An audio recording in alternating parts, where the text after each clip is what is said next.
Hello, lovely people. Today is January 18th, National Thesaurus Day, and we are happy, merry, mirthful, elated, ecstatic, enthusiastic, geeked up, on cloud nine, and tickled pink to be part of your day for the best 10 minutes in news. I'm Coy Wire. This is CNN 10, and we have an awesome show for you today, so let's get going. We start by getting caught up on what's happening in the economy, specifically the job market. This past year, rising inflation and high interest rates made some economists fearful of a potential recession, which, among other things, would make it difficult for people to find jobs. But in 2022, the labor market held steady, with the economy adding more new jobs than many people expected. But what about 2023? Let's take 10 to break it down by the numbers. In November, there were 10.46 million available jobs in the United States.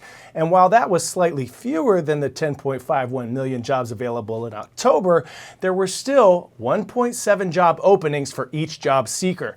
Also, the Great Resignation is not over. Americans quit 4.2 million jobs, and that figure was 2.6 million prior to the pandemic. We'll hear now from CNN business anchor and chief business correspondent Christine Romans, who's with us to contextualize all the hows and whys of the current job market, especially amidst recent headlines of all the layoffs that are happening across so many industries. It seems like every day brings another round of layoff announcements, especially in tech. Amazon, Meta, Twitter, Salesforce, Lyft, all among the companies cutting jobs. Media companies are laying off workers too. Even consumer giants like Walmart and Pepsi are reportedly trimming staff. At the same time, the overall job market, though, is in desperate need of workers. There are more than 10 million job openings in the United States, about 3 million more than before the pandemic. Weekly unemployment claims are low and hiring remains robust. So what's really going on in the job market? High-profile headlines about tech layoffs don't tell the whole story. The industry hired aggressively during the pandemic, and now it's scaling back. It's important to note that tech is a very small percentage, 2% of the overall labor market. So tech is not a bellwether for the real economy or for the labor market. Other sectors like leisure and hospitality and healthcare are much bigger, and they're still adding jobs. Those companies want to hang on to their workers, not fire them. The question now is whether the job market can stay strong. The Federal Reserve is raising interest rates to slow the economy as it tries to fight inflation. And the Fed chief himself admits that's going to cost jobs. There will be some softening in labor market conditions. And I wish there were a completely painless way to restore price stability. There isn't. And this is the best we can do. For Powell, slaying the inflation dragon is the priority, even if it means losing jobs. The Fed predicts the unemployment rate will rise to 4.6% by the end of the year.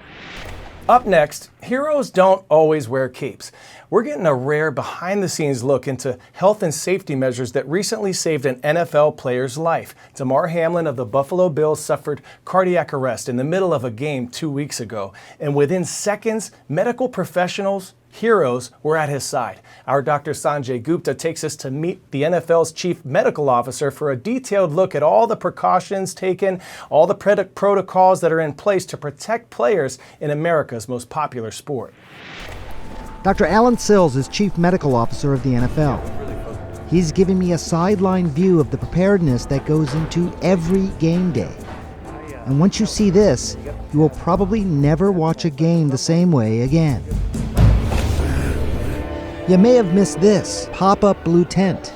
It's on every sideline. It's like a medical exam room. Now we've kind of made this a medical space, even in the middle of a very busy stadium. It's just so much easier to do things in here because, like I said, everybody's just more relaxed. You don't have the cameras, you don't have the fans. Or this, the injury review screen. So we can be down here on the sideline, and the spotters booth, if they've seen an injury video, they'll cue it up for us, put on the video exactly what we need to see. We can ask them to run it back. We can talk, and we can talk to the right there. The spotters booth. They are the eyes in the sky. Hey. Welcome. Thank you. So this is another part of our game day medical preparations, and the real goal of this booth is to help spot any injuries or illnesses on the field. It can be hard to see the whole field from down there. Right. Probably to me one of the most unique things in sports is the spotter can directly communicate down to the referee. These people can stop the game. So we watch every play probably minimally 4 times, and then we'll go back and watch it again. And so, you know, we just want to make sure we don't miss anything. It's always about the right people, the right plan, and the right equipment. We have almost 30 medical professionals, and everyone has a job to do. ER doctors, orthopedic surgeons, neurosurgeons, paramedics, x-ray techs, and airway specialists like Dr. Justin Deaton. So this is the bag that I carry, and it's got a number of things in here that we could use. The first thing is a portable video laryngoscope. We have a portable ultrasound machine that we can use, and we also have the ability to perform surgical airways. I really have all the resources available here that I would have in an emergency room. What's the biggest challenge of that scenario versus being in an emergency room? Well, the biggest challenge is the external environment and the chaos of the situation. When you have a larger than average sized person that's laying flat on the ground and not able to be elevated to a certain level with extra equipment plus cameras and other people around, those are really the confounders and things that make it more difficult to manage. How does everyone know you're the guy in charge? I wear a red hat on the sideline, and that signifies me as the emergency physician, the airway physician, so that even the other team knows when I come out what my role is. If a player needs to get taken off of the field, the ambulance is going to be in the tunnel to your right. If you need anything at all, we'll be out there for you guys if you need us. Otherwise, hopefully you have a safe and healthy game. Good luck. Now keep in mind the medical team was able to get to Damar Hamlin within 10 seconds. And speed really matters here. Every additional minute that someone in cardiac arrest goes without CPR, mortality goes up by up to 10%. This is a process that's in place for every single game, and we train in the off season, and just like the players train and practice, we do as well.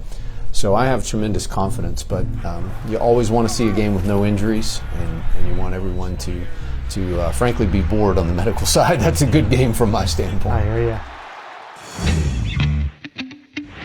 10-second trivia. Yakutsk, widely considered the coldest city on the planet, is located in what country? Canada, Russia, Norway, or Mongolia? Located in the Russian province of Siberia, temperatures in Yakutsk have reached minus 58 degrees Fahrenheit this week.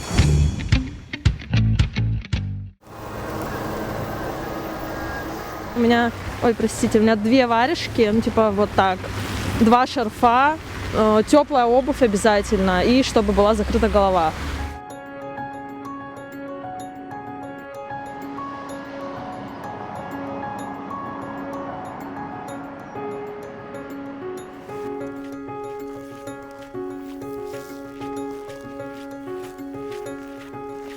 И теплые штаны, потому что самые большие теплопотери, они на ногах. То есть, если мерзнут ноги, мерзнешь ты сам. Ну, что-нибудь еще, кроме тепло одеваться, там, какие-нибудь лайфхаки, что-нибудь такое? Ничего нет.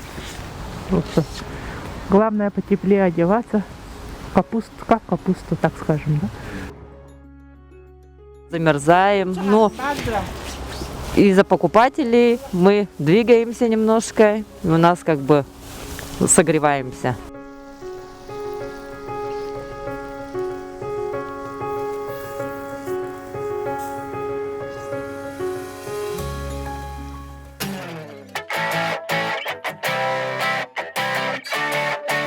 And for today's 10 out of 10 story, we're taking a trip to Wisconsin's Highway 35 to meet Jeffrey the Giant Snowman and Jeffrey's snow joke. He's 58 feet tall. That's more than 4 stories high.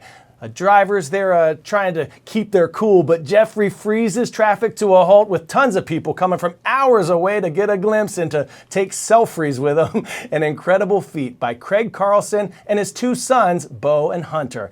They named Jeffrey the Snowman after a loved one that passed away. Now that just melts my heart.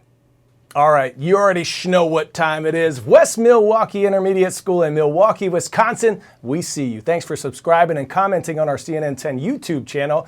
Before we go, it's hashtag Your Word Wednesday. So put your challenge word in the comment section of my most recent post at CoyWire on Insta, Snapchat, and TikTok. And we're going to choose one fun word to work into tomorrow's show. I'm Coy Wire. This is CNN 10.